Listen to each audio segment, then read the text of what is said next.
in employment. That's barrier number one. I'll come back and address each of these in a moment. But the first barrier is the thought that having a serious mental illness is enough of a challenge, and dealing with the illness is the first priority, and people are just too disabled or too busy or too apathetic and withdrawn to want to work. The second barrier is even if people say they want to work, express the interest directly and verbally, that they would like to seek employment, there's a perception that they have to wait until they get well first. So employment's fine, but it comes later after you recover, and it's one of the rewards of recovery. So get better first and then think about going back to work. That's a second barrier. Third barrier is the concern that if you go back to work, so the person wants to work, they've initiated the process to get a job, then the concern comes from clinicians as well as from family members, or has in the past at least. There's been the concern that working will be stressful, because of course work is stressful for everybody, but working will be stressful, and because it's stressful, it will exacerbate the illness or precipitate a relapse.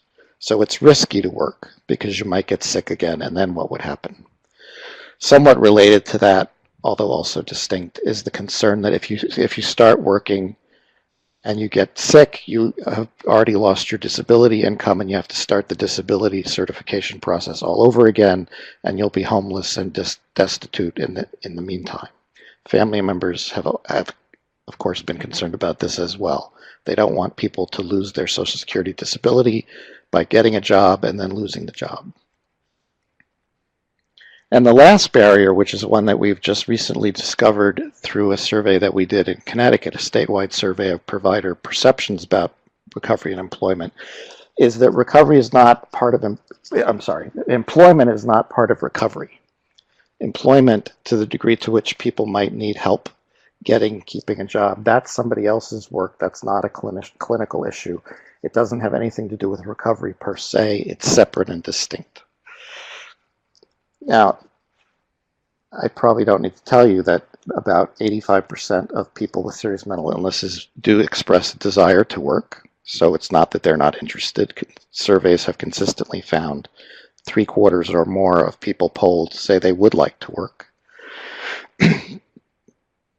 The issue of waiting until we're well, it continues to be complicated and challenging. But what the research suggests and what people in recovery will tell you is that work is a pathway to wellness, not something that you have to wait to get well first before you do it. Another way to say that is sitting on your couch, smoking and watching television is not conducive to recovery. Becoming engaged in meaningful activities is conducive to recovery. It's a core part of recovery. And if those meaningful activities produce an income, all the better. So people in recovery talk about employment as one of their pathways to recovery, not something that they did once they got well. But employment helps you get well. Bob Drake, who's the godfather of supported employment, often said, why wait until the symptoms go away to work when working makes symptoms go away? And there's good data to suggest that when people start working, they suffer from fewer symptoms rather than more, which speaks to the issue of relapse and exacerbation. Those might occur, but taking on any challenges in life might initially be stressful, but all of us consider the stress that we have to absorb on a day-to-day basis worth the cost or worth the outcome. How many of us would choose not to go to work because it's stressful?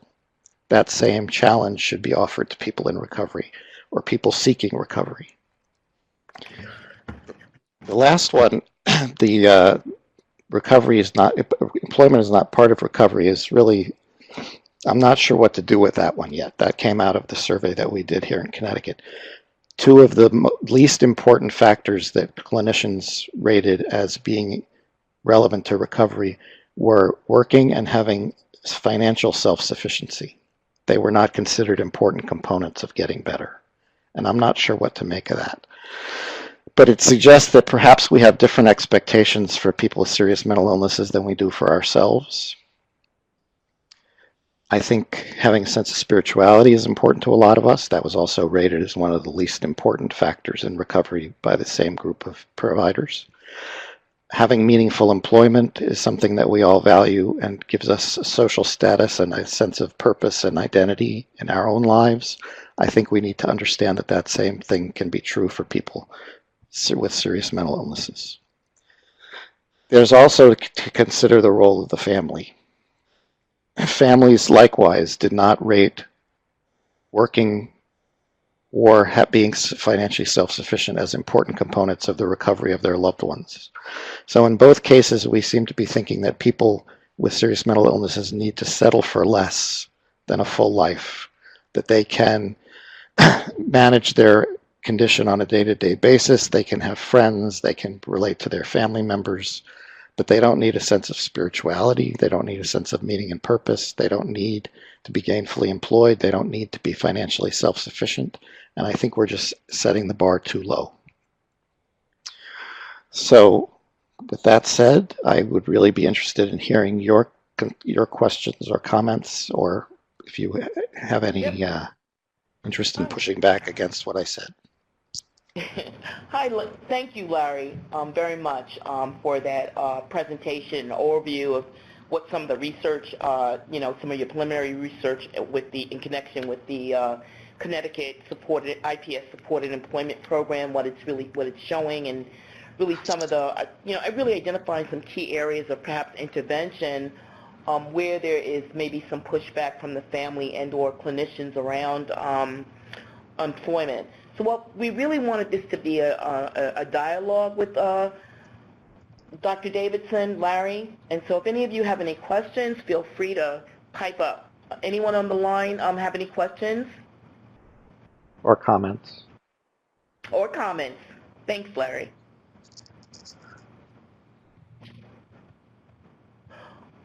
Well, Larry, I'll ask you one. In terms of, getting, actually being, addressing as a specific intervention the reluctance often that clinicians have to making referrals to employment programs.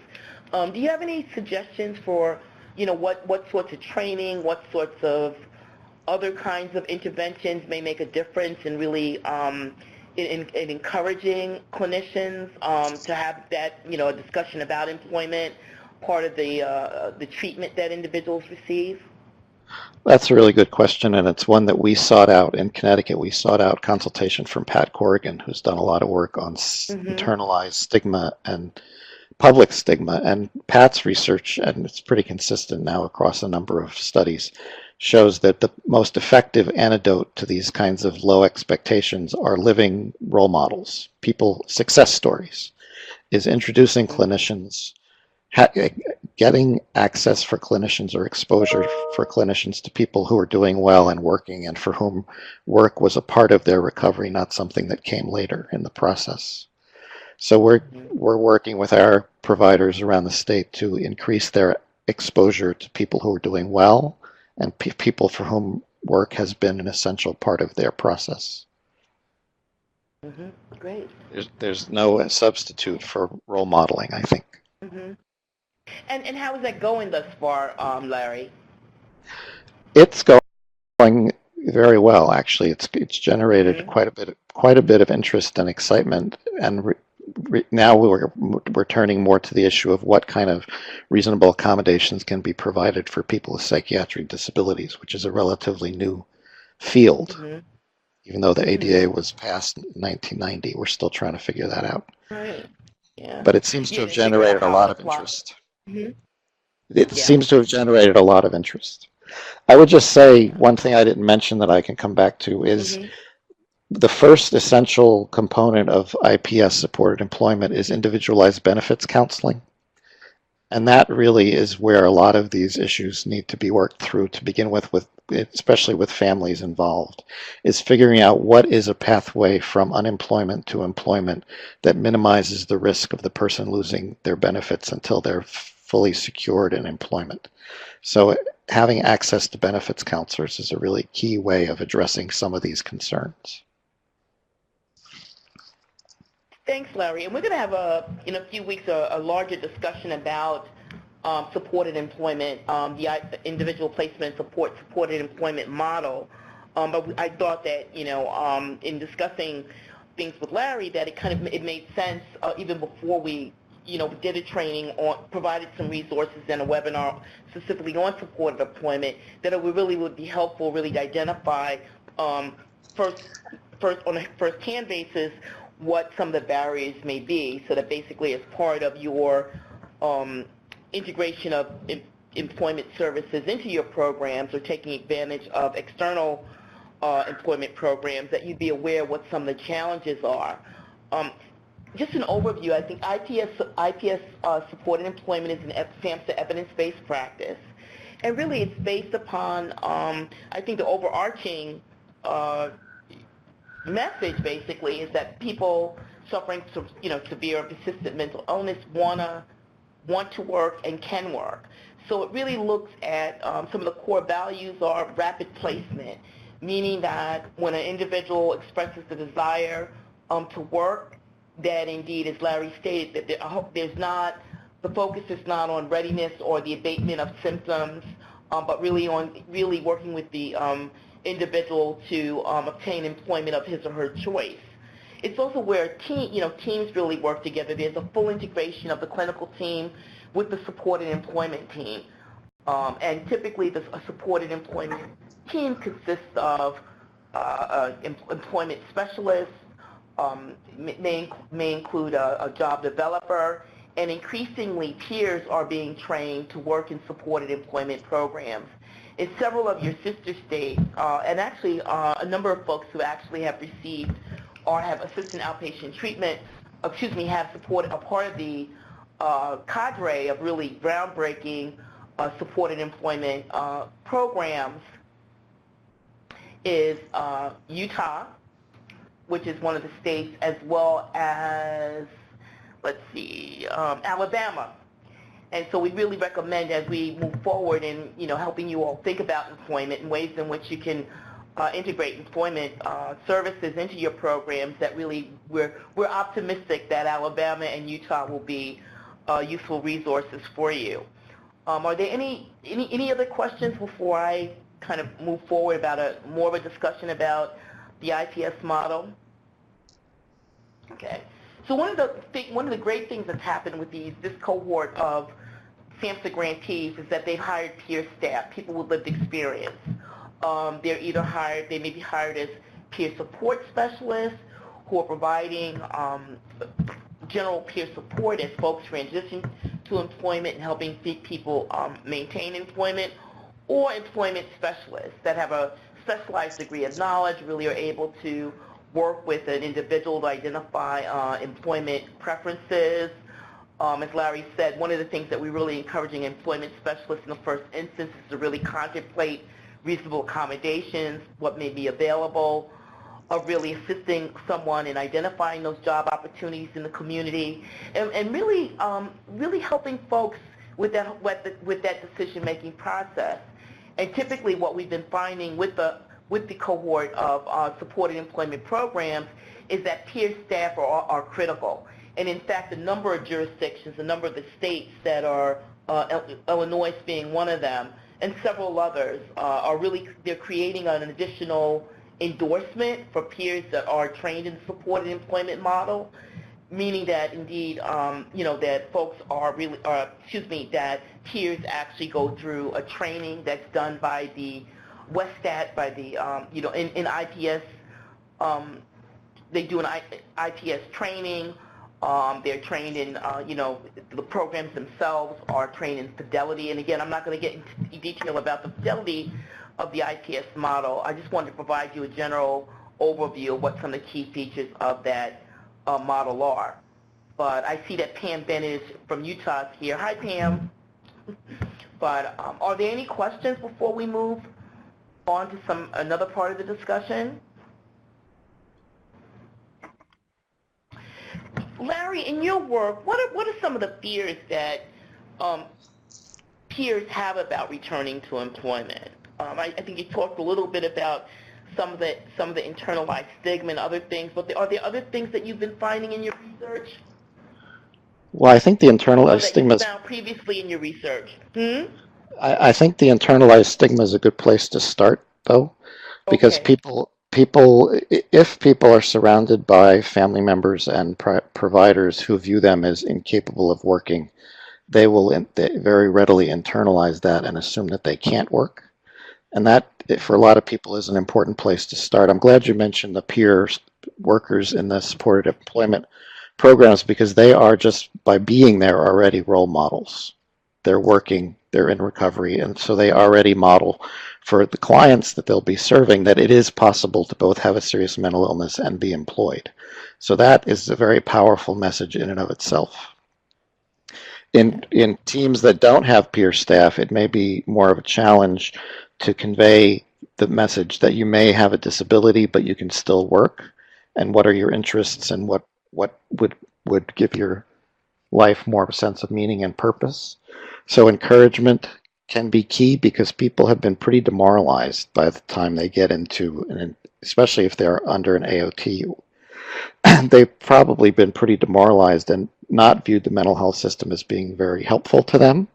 And if employment is in fact an aspiration of theirs, what better way to earn someone's trust and start to engage them in a more therapeutic relationship than to take seriously their desire to work and to be able to help them pursue that goal. So encouragement, giving positive messages, viewing the person based more on their strengths than on their deficits, more on what they have to offer the community than what they need from the community. Making that shift can be very empowering. Thank you. And I'd just like to also add, in the event that you have employment in your community, that there are supported employment programs that are available, that if they don't have peers on staff, is one way to kind of bridge that whole piece, providing positive role models both to clinicians as well as the individuals and family members that you're working with, is really to collaborate with consumer-operated programs where there are people working, providing services, to really come in and really talk about their pathways to employment and what strategies worked and helped. And often that's a real wonderful way of, number one, exposing everyone to positive messages about employment, but also really setting the stage for the individuals that you're providing services to really form natural supports in the community and to really take advantage of peer-operated, peer-run programs that are available in virtually all of the communities in which you operate. And so it's a really good way to really begin to formalize that relationship. One of the other challenges that, go ahead, Larry, I'm sorry. That's okay. I think that one of the reasons that you and I both keep emphasizing that is because, discrimination, right. One of the other barriers, one of the things that providers, clinicians identified as barriers was discrimination in employment. And one of the concerns that many people in recovery have in returning to work is, will I fit in? Will I be accepted? And so it's having peer staff, having peer role models, having consumer-run services, peer-run services, helps people to counterbalance that discrimination. And as we know, discrimination doesn't go away by itself. So just saying that it exists and therefore you can't work will do nothing to change it. What changes it is being educated about your rights and employment discrimination policies and laws, of which there are many that are relevant, and understanding that it's against the law to discriminate against someone based on the fact that they have a disability. Yeah. Thanks, Larry, because I think often it's what we call that it's the hidden disability, and that many peers do not really take advantage of reasonable accommodations that they may be entitled to. And I don't want to turn this into a law school session about what constitutes a reasonable accommodation, but evidence suggests that when we look at employers where an employee has requested a reasonable accommodation, that indeed the cost for providing a reasonable accommodation for a person who's in your AOT program is minimal. It may be an adjustment in schedule, it may be providing flex time, any number of things, allowing person time, maybe if they have a job coach or something like that. But really, it's really about how we structure, more than anything, the workday. that we're finding that, folks don't really need, necessarily any additional supervision or other things that people maybe lead to, may indeed think. The other misnomers that somehow people with mental health disabilities are bad, quote unquote, bad workers, that absentee rates are higher than those for the general population, that people are, will leave jobs or abandon jobs. And one of the great things that supported employment, or that people will experience extreme difficulties in being able to perform. And what we found is that one of the keys to being able to perform all of the essential job functions, which is the language of the ADA, the ADA Act, is that really working with individuals without reasonable accommodations. One of the challenges I know I've had in my work around employment is that often folks wait until there's a performance issue. First of all, they don't disclose, and it's important to note that you must disclose. You have to disclose in order to be entitled to a reasonable accommodation under the American with Disabilities Act, but not wait until an individual is, until you're experiencing job performance issues to then request a reasonable accommodation. That where there's careful planning ahead of time, that indeed people are not more likely to experience absenteeism. They're able to perform their jobs to meet all the conditions of employment, and really for a number of reasons, and I'll let Larry comment on this as well, is that people, they're often ideal employees, often really grateful for really having an opportunity to participate in the workforce where perhaps they've either not experienced it before or had an interruption and not believe that they could return to the workforce in any meaningful way. Larry, do you have any additional observations on that? Yeah, I think the people who are the most credible in addressing what you just described are the employers themselves. And talking to employers who have successfully employed people with psychiatric disabilities is another way of role modeling. It's a different component of the picture, but they're role modeling that employing such people is not only possible, but it's beneficial to the organization as a whole for a lot of the reasons that Laverne just described. I'm imagining, although people aren't speaking up, but I'm imagining that especially for an AOT group, that there might be some concerns with risk, because we get that question all the time. What about risk? Does anybody want to raise that question? Or did I just raise it for you? I'll raise it for them. Go ahead. What about risk, Larry? What about risk? What do you think is going to put someone? What do you think is going to put someone more at risk for disruptive behavior? Having a job or not having a job? Risk seems to increase to the degree to which people are not engaged in things like employment and relationships and community activities. So there's no reason to think that the risk that someone poses would be increased were they able to get a job. In fact, just like Laverne was talking about with absenteeism and the fact that people show up more often than others, people will become less at risk when they become meaningfully engaged. And they will also most likely become more invested in treatment because they can see how treatment will enable them to keep their job. So they'll have more motivation. Yeah, and one of the other things we'd like to do is really encourage you, many of you in your applications indicated that you were going to partner with, supported employment programs in your community or your State Department of Vocational Rehabilitation. So I wanted to open it up, and I realize that some of you are may not be have access to a phone, but are on just strictly on the web.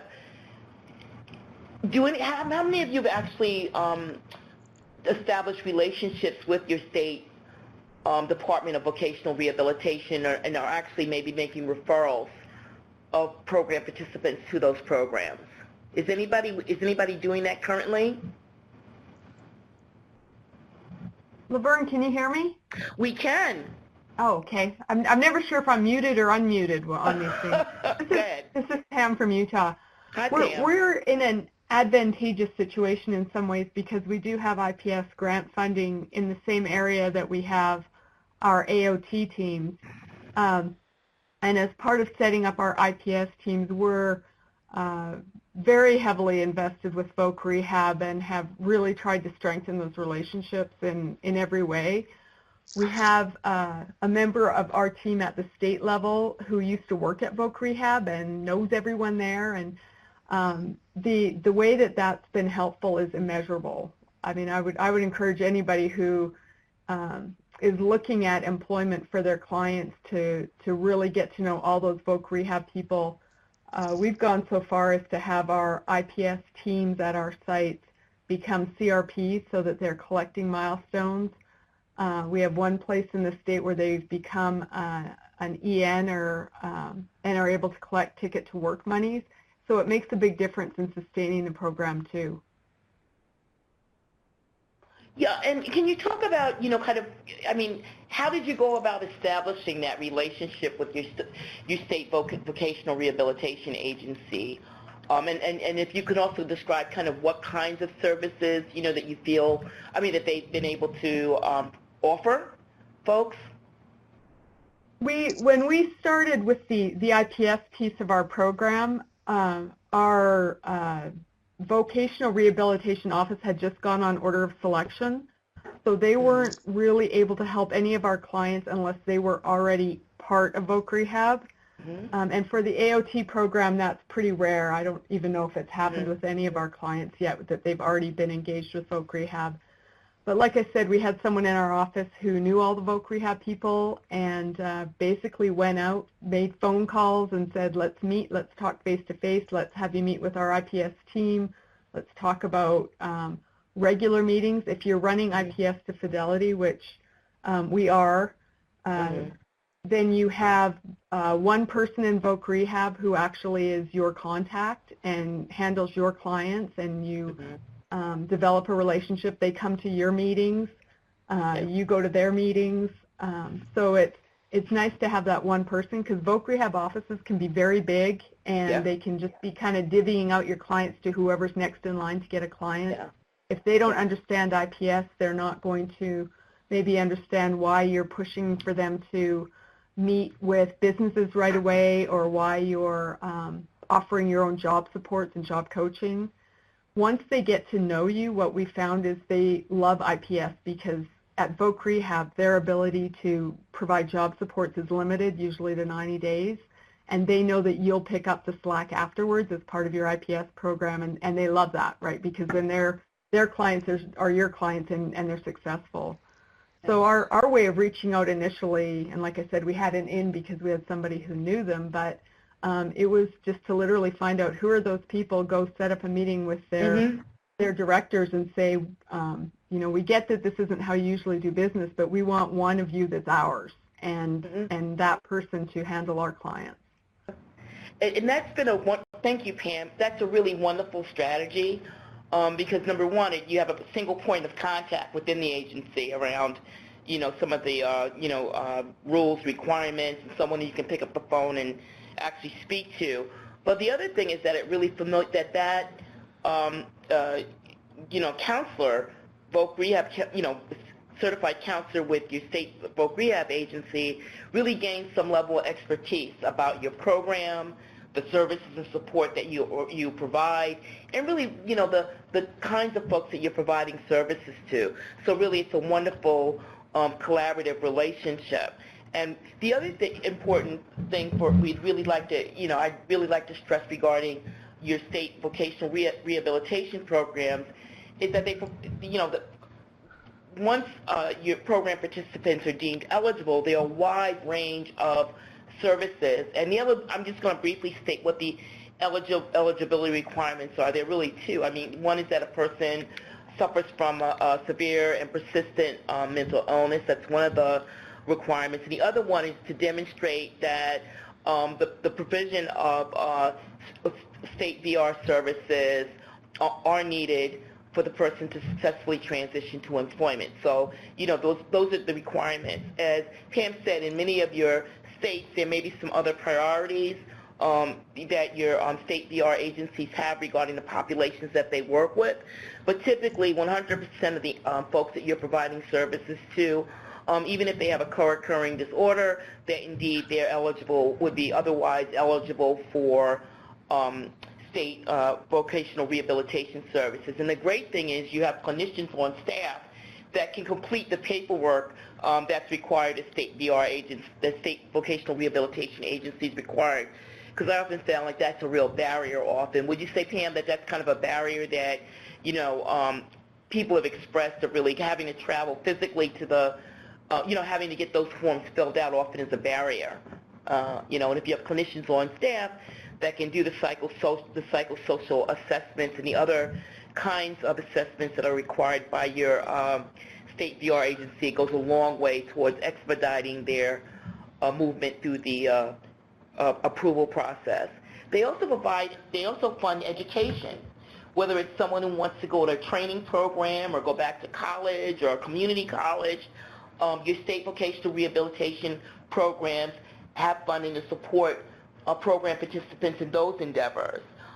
They also provide for tools or other kinds of, whether it's uniform tools or other kinds of things that are really needed, that are a requirement of the workplace.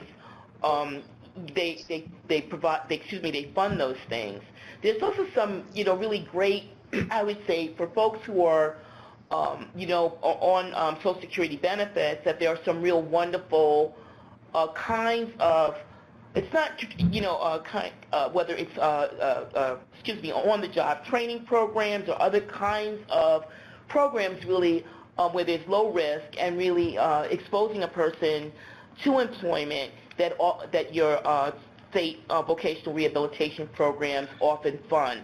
And so it's really important in closing that to have a formal relationship, but also really get a great idea, have a really good idea of what the needs are of the program participants, and really to get a good feel for whether or not your state VR agencies are able to provide those kinds of services. The other thing is in all of your states, there are supported employment programs. Some of them are implementing IPS, individual placement support, supported employment model. Others are strictly implementing supported employment. And we really like to recommend that you make formal connections with those programs. As Pam said, as Pam's description of the relationship with the state VR agencies is no different from the kinds of relationships we like to recommend that you develop with your employment programs. Because often, if you don't make that outreach, and you may be making referrals and wondering, kind of where the referrals are going, or more than anything, to get an idea about the quality of supported employment programs in your community.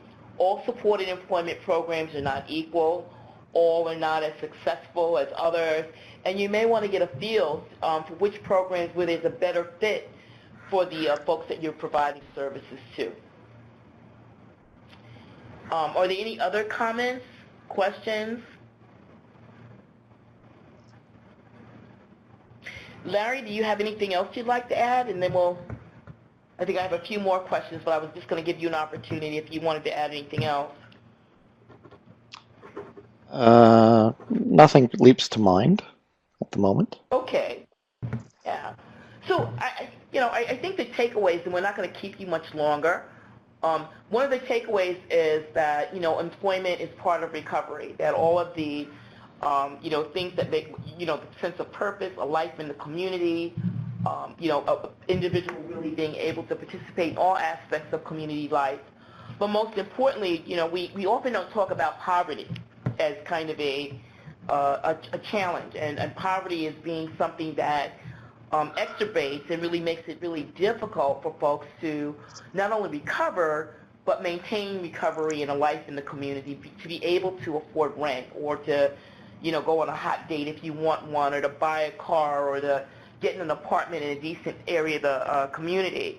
And so really, and I'm sure that, many of the individuals that you're really working with, even if they are on entitlements, they are living close to the margins, even if they're living with their family members.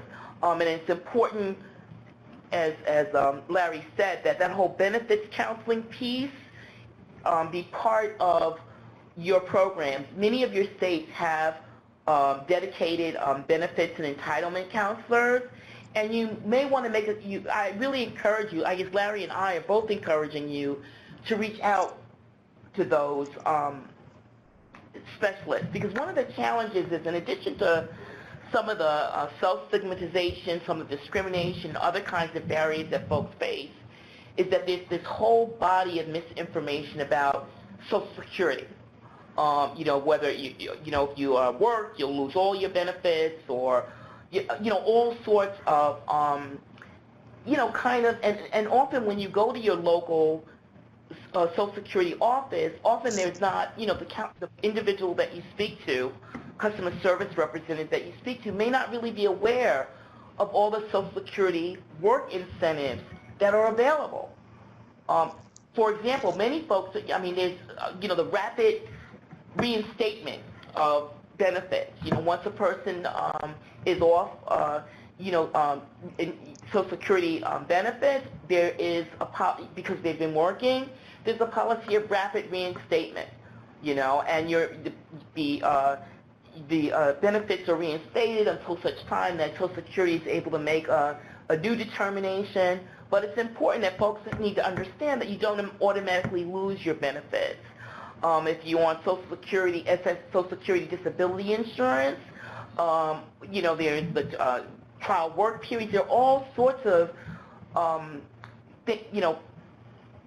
there are all sorts of things that prevent policies that really prevent folks from falling through the cracks and being able to balance, being able on one hand to have the security of the benefit of the income of the Social Security cash benefit, but also being able to work. So one of the messages one of the big takeaway messages we'd like you all to take away from is that you can continue to receive entitlements, Social Security benefits, and work.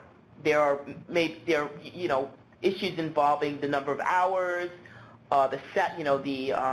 what constitutes quote unquote substantial gainful activity in terms of income, but indeed there's no bar. There's nothing, there's no rule or regulation that says that you can't work. And we really encourage all of you to make connections with your your benefits counselors, entitlement specialists, or however they designate them in your state, to really have them come and really make a presentation, not only to your staff, but also to the program participants and their family members, because they can really answer some of the questions. Vern, can I interrupt for just a second? Yeah. This is Pam again. One of the things that we found, we like many states, we have benefit specialists, but we only have like 2 of them in the state, and they're very busy, but they give us their time. One of the things we've had to be cautious of, and I just wanted to make sure others are also cautious of it, is they will often only focus on Social Security benefits. So we've had clients follow those guidelines and not lose their Social Security benefits, but lose other entitlements, which have caused them great stress. So we want to make sure, and now we're smarter about looking at it and saying, okay, how is it going to affect how they're paying for their housing, whether they get food stamps, whether they get Medicaid, and some of those other benefits that can be affected.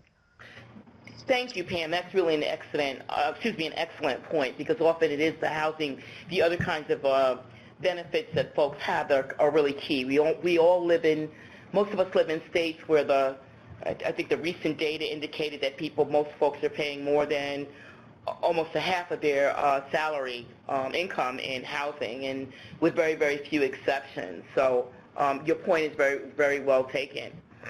Are there any comments that folks would like to make? Okay.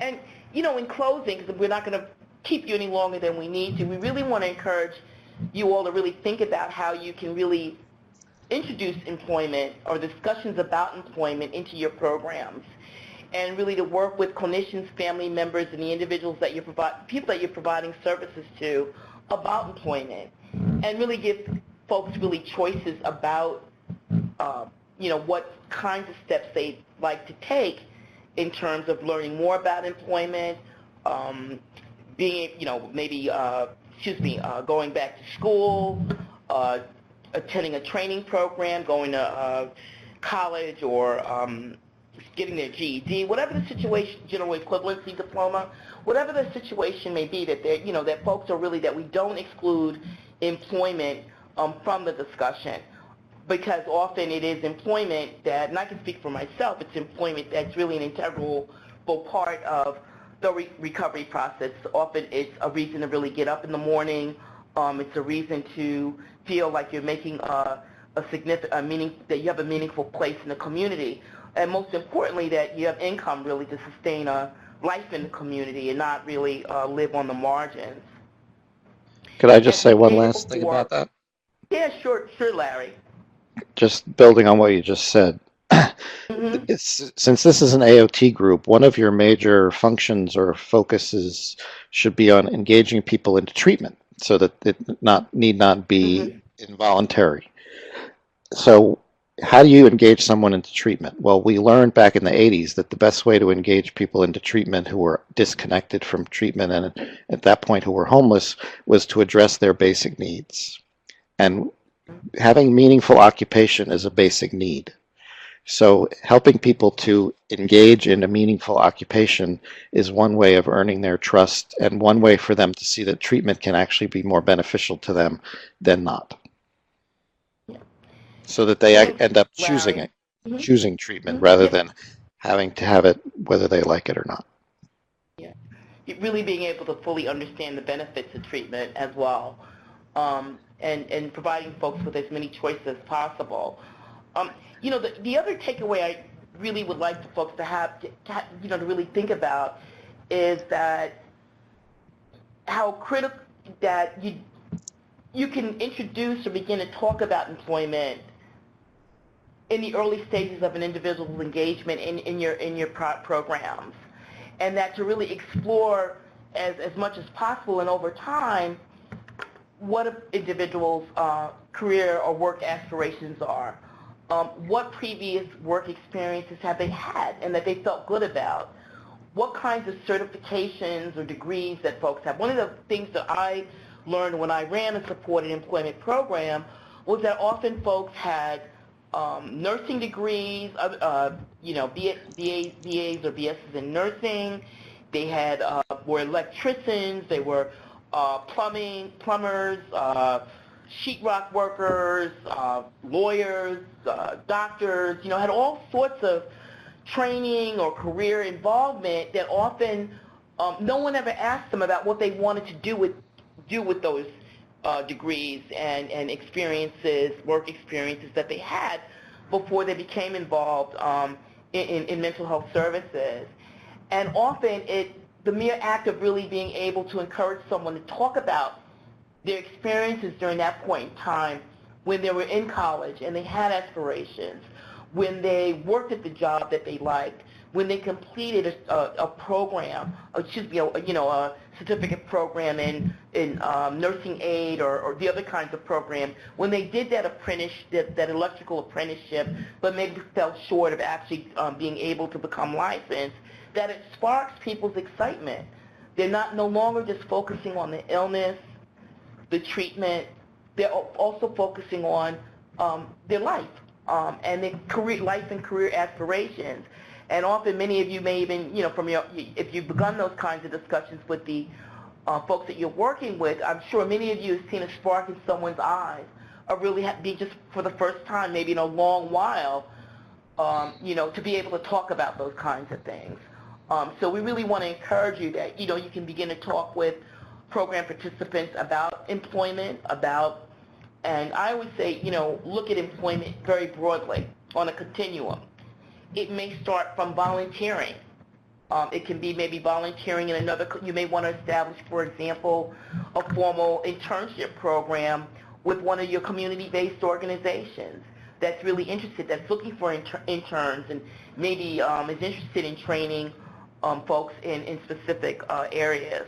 And really, look for ways in your community that you really were able to create a continuum of meaningful activities, including employment for program participants, because you really do want people to really to live a life in the community and to take advantage of all those community and natural supports that are going to be there once the order is terminated and once people are really in the community and really are going to have to make and probably are going to have to make decisions on their own without the treatment order being a part of their decision-making process.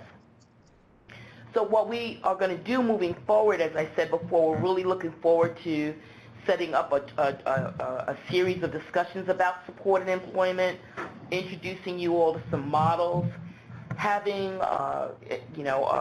benefit specialists or entitlement counselors as part of this discussion later on, but also really helping you, depending upon where you're at and kind of what kind of supported employment program you'd like to make connections with, develop your own internal capacity to provide employment services, but really to work with all of the programs and really ensuring that employment and the aspiration of employment and employment as an outcome of the recovery process is something that the teams, family members, and peers receiving services are really able to really think about.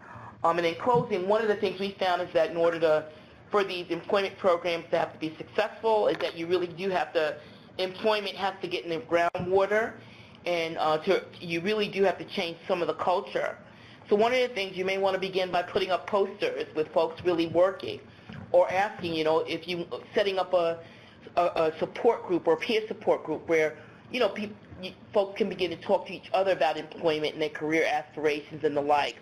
But really, don't assume that because people are not talking about career aspirations or employment that it's not something that people don't think about, that it's not something that family members don't think about and worry about. Quite often, it's just that no one has ever asked you or asked them. So without further ado, I'd like to thank Larry for taking time out of his busy schedule to really begin, to help folks really think about these important areas for discussion and areas for perhaps training and intervention in the assisted outpatient treatment programs, thinking about, really working with clinicians to get a better idea of, how they're approaching the topic of work or other kinds of meaningful activity in the community. But also it's a wonderful way to also engage not just the peers you're working with, but also family members around, because often family members worry about, the ability of their loved ones to have a life in the community on their own and to live independently. So there may be indeed some enthusiasm for some parents that you're working with around actually talking about employment and not feeling that it's something that you can't talk about or shouldn't be talked about until a person is 100% quote-unquote cured or asymptomatic. So without further ado, I'd like to thank you all for joining us today once again. We're going to be sending out some additional information, and this conversation has been taped. So we'll send out the link to the tape to you all, as well as the folks that weren't able to attend the session today. And once again, on behalf of the Gaines Center and SAMHSA, I want to thank you all for taking time out of your day to join your Affinity call with me and Ashley, and we look forward to the work that we're going to be doing in the coming months. And thanks very much, Larry. Thank you for having me. Okay, bye. Have a good weekend.